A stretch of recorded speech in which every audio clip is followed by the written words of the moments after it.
મહુવા શહેરમાં અને ગ્રામ્ય વિસ્તારોમાં આજ સવારે વહેલી સવારથી જ વાદળછાયું વાતાવરણની વચ્ચે એકાએક સવારે 8:30 કલાકે જે ભારે પવન અને વાવાઝોડા જેવો પવન ફૂંકાતાની સાથે જ વરસાદનું આગમન થઈ ચૂક્યું હતું।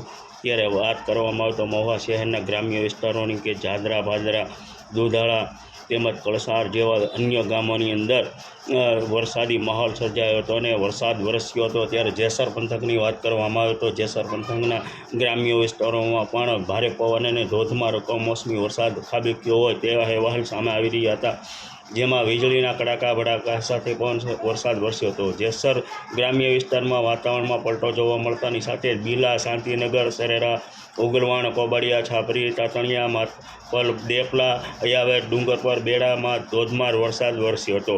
આ ધોધમાર વરસાદ વરસતાની સાથે ખેડૂતોમાં એક ચિંતાનો પણ માહોલ સર્જાયો હતો। વાત કરવામાં આવે તો અત્યારે ખેડૂતોને પૈડા ઉપર પાટું જેવો ઘાટ સર્જાયો છે।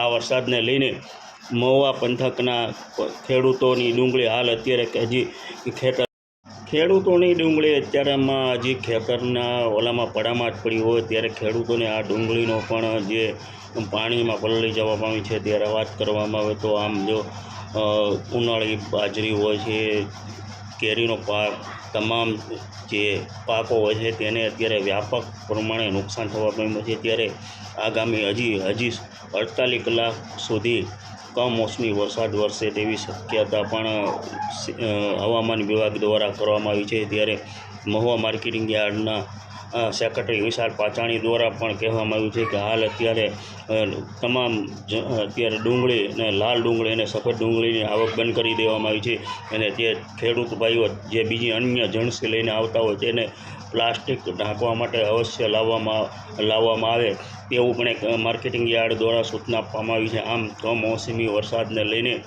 મહુવા તાલુકા અને ગ્રામ્ય વિસ્તારોમાં વરસાદ પડતા ખેડૂતોને ભારે ચિંતાનો માહોલ ઊભો થવા પામ્યો છે।